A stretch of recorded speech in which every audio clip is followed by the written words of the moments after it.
脱水运转过程中，若压板没有确实放置，会导致小异物被甩出滚筒外，卡在排水孔，造成脱水槽积水。今天就来教大家如何取出脱水排水孔内的异物。接下来我们进入教学影片。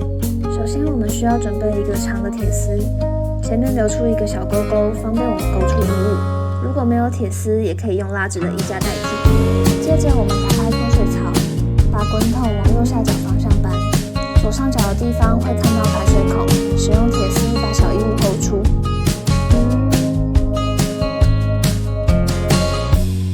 最后测试一下是否可以正常排水，就完成故障排除啦。